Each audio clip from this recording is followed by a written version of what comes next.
Michael Nagy here with Jiggy Jag TV and DiscoveringBands.com. And for everyone watching right now, if you can share this video on my channel and help support the awesome bands I feature. And today I'm here with Spankthenun. How you doing today?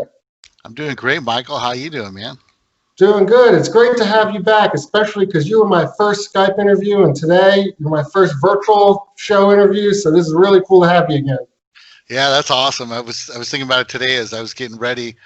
And I'm like, man, that was the first one. That was back on April 1st when we were just getting kind of used to the pandemic we're living in. Yeah, since we did that, it kicked off, and I've talked to so many great artists. And now, like I said, now having you here doing a virtual performance is really cool. So do you want to tell us a little about the song you're going to be doing tonight? All right, so this is our lead single off our album we released in January, and it's called Glitch. So this is one with the video did really well. It got 20 or 30,000 views on Facebook, which is pretty good for this kind of music. So we're pretty happy with it, and a lot of people have done some killer remixes on it. And we just put out a remix album with about 5 remixes on it. A few like Slider was on it, and we put that out about a month and a half ago. People should check that out.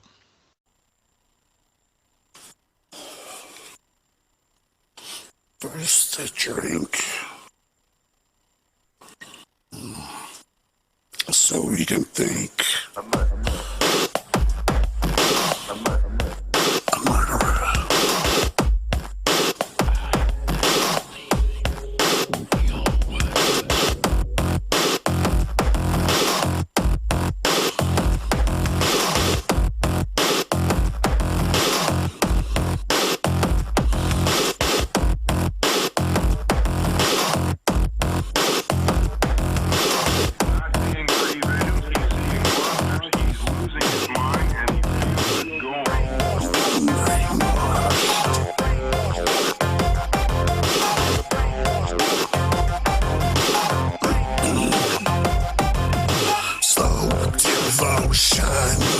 Your demise, you're the cure of another kind.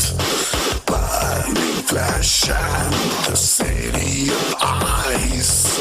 Your emotion is your disguise. No devotion, your device. You're the victim of all of your lies. Virus eats you will swell. Your disease is rotting in hell. Falsify my mind and I reject. Voices calling me and I object. Falsify my mind and I reject. Voices calling me and I object.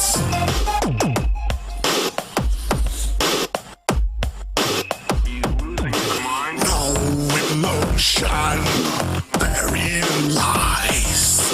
You're dissolving across the lines.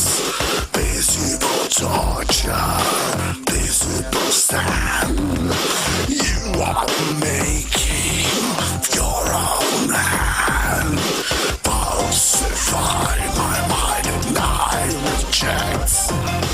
Voices calling me and I object. Falsify my mind and I reject. Voices calling me and I object.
object.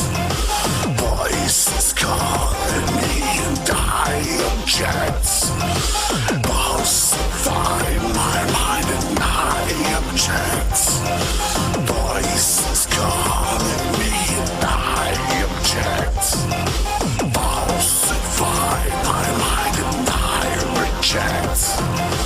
Voices calling me and I object.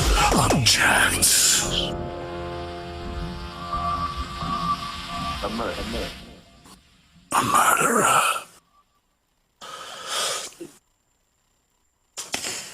Thank you. Now, your new record's coming out, and I see you just released a new song, Dominate. What made you pick that song to release early?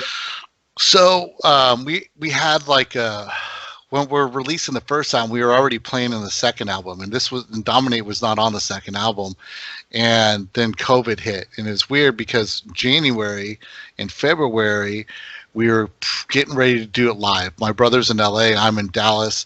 We're the main guys in the band, and then we just work with a bunch of other people. But we wanted to get ready and just focus on the summer. We go play live. So as soon as that stopped happening, we said, okay, we got to figure out something else. And so I started putting together the remix album, and then we started recording songs for the next album that we were planning to do. And we actually, the way we record is we'll record a bunch of songs, and then they'll fall into different buckets. Like, so there's this one bucket we got of songs that are kind of more dark electro, goth, electro, and we haven't released any of those yet. And then we have like the more traditional industrial or EBM, those go in the bucket. And then we decide which ones we're going to release. Well, around like the first week of March, my brother sent me like 5 tracks, and I'm like, holy crap. And so he sends me these tracks, and so I'm like, let's go work on these. And Dominate was one of them. And so we ended up doing about 12 tracks. And then we wanted to do a bunch of remixes and stuff of those. So we started talking to folks, and it had a German, Belgium, early 90s vibe. And so I reached out to Klaus Larson. I asked him to listen to him and see what he thought of them. And we started talking about how he could be involved. And so he helped us mix them. And we decided to release it in a couple phases. So we're going to do a series called The Bunker Tapes. And the reason we're calling it The Bunker Tapes is because we're locked down in the bunker. And we've been calling the studio The Bunker for the whole time. We're like, okay, this would be like, say someone comes back in 20 years, looks back in 2020, digs in the dirt like archaeologists, and finds what was left of us in 2020, because who knows, maybe it ends by the end of the year. And they find these tapes, and this is what we were writing and thinking about while it was happening. So after we started mixing them, we decided, let's do 5 tracks. Dominate is the first one, and then we have 5 remixes of the same tracks by German bands. So we have John Meerlin, Nagant, Gary Watts, so like very old, old school guys that came in and lent a hand. And I've worked with Klaus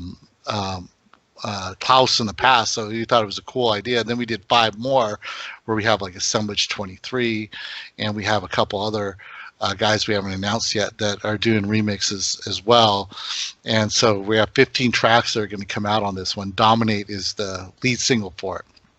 We have Blue Ant did a remix that we put out, I think, a week ago on Communion After Dark played it.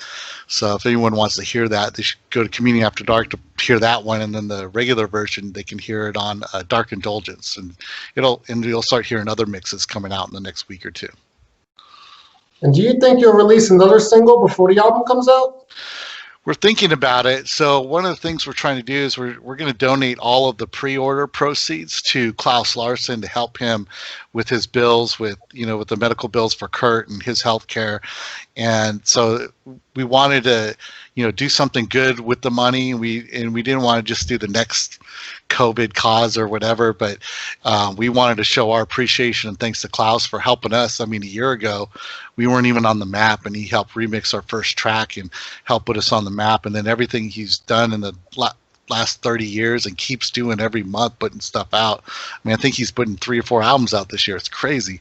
But so we decided we wanted to give back all the proceeds that we get on Bandcamp during the pre-order. So the album is on pre-order now, and then 9/11 is when it comes out. So in a few weeks, it'll come out. But everybody that buys it now, and if they pay extra, it goes directly to Klaus. We're not keeping anything. We're going to donate it all to him and help those guys out.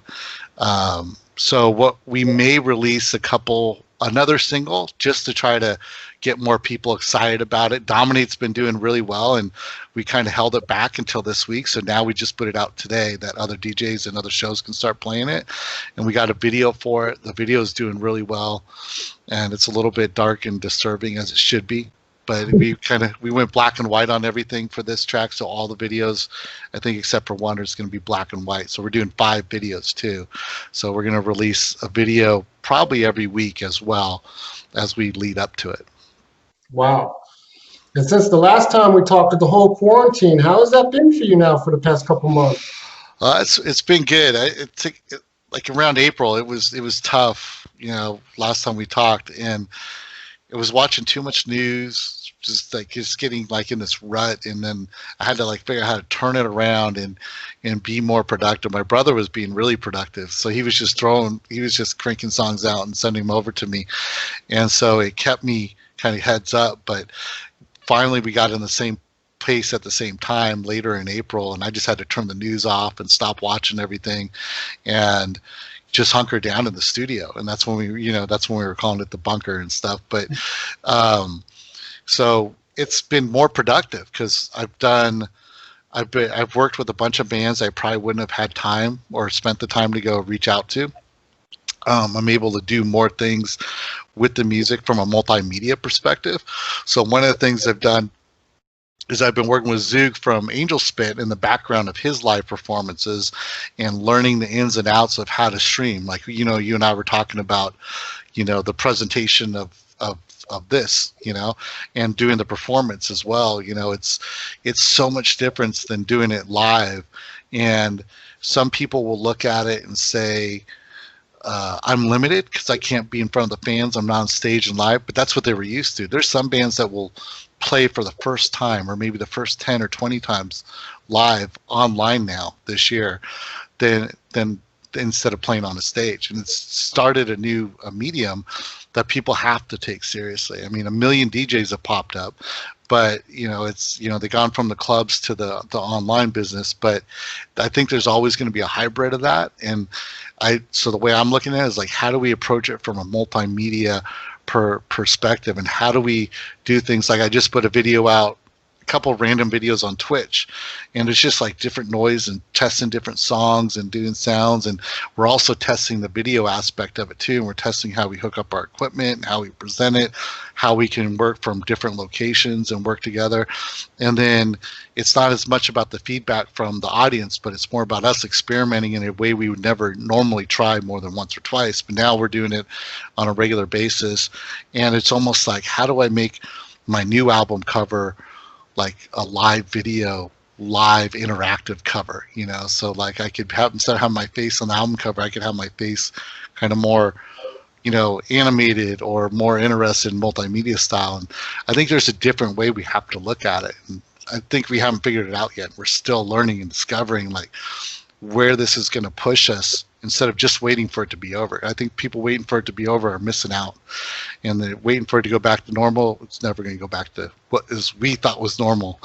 I think it's different forever from now on, and I think there's always going to be some version of bands are going to be doing virtual, and they're going to be doing streaming, and they're going to be doing streaming live, and there may be a band that plays a show at a club when we get back out into the clubs, and then maybe the band between the breakdown and setup of the next band is a streaming band just for that show, or maybe that band can stream into 3 or 4 different places in a night or 2 nights all across the world. It's like right before here, I don't know where I was on Twitch in some show, and we went to 2 different shows, and I ran into people I knew on the shows, kind of like you would in the club, and we're talking about different things. And it's not that different. It's not the same, but it's a different way to approach it. And I'm looking forward to see if it affects the way we make music going forward, because my brother and I have already been talking about how we might approach some songs differently or release more things that are unfinished or earlier and let people hear them earlier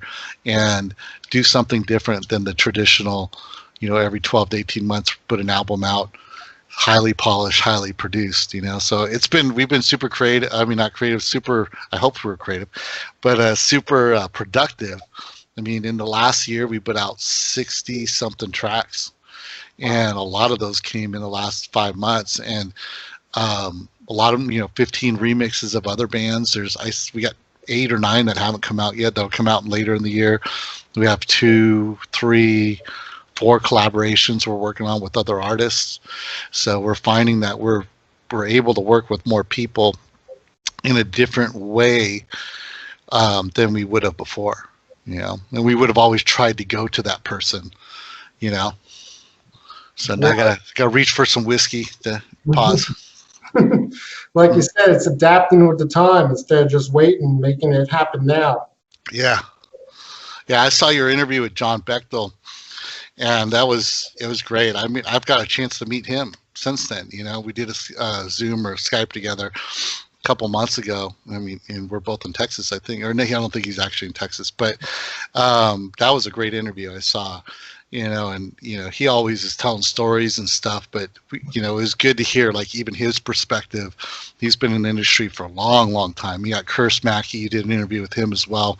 Yeah. He's a Texas guy. He's from Texas as well. But he's focused so much in the last 10, 15 years on city of Austin and what you can do there and how to get alternative music and other stuff, real art in the forefront. And not just what people call art because it's traditional art or it's safe or it's pop, or it fits a certain mold. And he's been fighting battles with the city and everybody else and all sorts of groups that hold him back. So that was good to see that interview. I'm glad he got on here. Yeah, it was awesome to have him. I actually got to do a couple in-person interviews with him before COVID. So. Oh yeah, he's a good guy. He's super laid back, super easygoing, smart guy. So in your area, the music venues in the scene, are they doing like GoFundMes and stuff? Because here back east, a lot of the venues are doing that to try and survive the pandemic. Yeah, one of the most popular venues that most bands will recognize is called The Church, was in Dallas. They actually shut it down. Yeah, it's gone. I think the building's not even there now. I mean, it's that far along. A number of other places are gone or shut down. DJs and promoters I've talked to are trying to start things, but people aren't going to the shows even when they open. And it would be fun to go do that, but I stopped paying attention to it as much lately and just kind of focused on the people we're working with online and getting there and helping them get stuff out that we're working with. And there is a lot of people in Dallas in the DFW area that we didn't even know we knew each other through somebody else or whatever, and we started working with them. And there's a lot of talented folks around here. Before the lockdown, there was a lot of live shows that were happening, and these bands were starting to pick up steam. And I was really excited about the scene here. But the scene still exists. It's digital now, and it's interesting because some will argue that it doesn't exist if it's not in person. But others will argue that it can be even bigger if it's digital, So it's interesting because if you had a manager or a tour manager or a band manager, they would tell you to build your base local, play the shows, go out this far. When you can hit this volume, go out this far. That doesn't exist. You just got to go out and be good at social media now or something. And staying focused, like you said, not getting sucked into all the mainstream media and stuff. Would you say that's a good message for everyone else to try and just stay focused and not, get consumed by the media? Yeah, if we all start writing "I hate Trump" and government songs, or "Poor me because of COVID," it'll get boring really fast. It's like it's funny because when Ministry put out their album in the 90s with George Bush Sr. on there, it was like a big thing and like controversial, and MTV wouldn't play stuff because he's talking about the president. And now it's something totally different. But it's interesting to see this style of music. Industrial music tends to lean towards post-apocalyptic, cyber crime, cyber future, dark, And when all of a sudden you've spent 20 years writing about the world ending because of a virus and then it becomes real, it's I mean, do you still write about the same thing, or do you, you know, how's it change, you know? So. Definitely, definitely. Now, if people want to find you online, look you up, get your music on social media, how do they do that? So I urge everybody either follow us on Spotify, or I prefer everybody go on Bandcamp. And if they follow us on Bandcamp, they'll get messages and they'll get early releases. They'll get extra stuff. The people who are following us on Bandcamp a month ago, they got a whole entire CD of 6 songs that we're not going to release anywhere. And there's some killer bands, some big name bands that did some of those remixes on there that we didn't put on the album. And we're also delivering stuff early to people with this album, with the bunker tapes. We're going to drop some things early for people that are following us on Bandcamp. So please follow us on Bandcamp. And then we're going to do some special remixes or versions of some tracks for people that pre-order the album. So get on Bandcamp, pre-order it.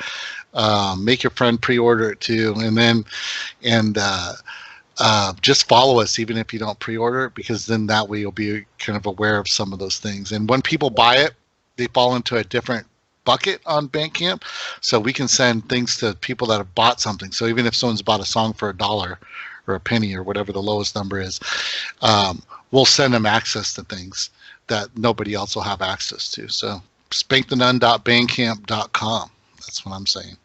Awesome. And I know obviously the record's coming out in the future. Do you have anything else coming up in the near future, like interviews, virtual shows, anything you got going on? Yeah, so we're working with DOS Machine, and that's that group in Texas. We promised we'd play some show. It's supposed to be in August. I don't know if it's in August or September now. So we're getting ready for that. Then we're talking to a few other people about doing some stuff live. So that's the focus now, is to go do some live streaming shows.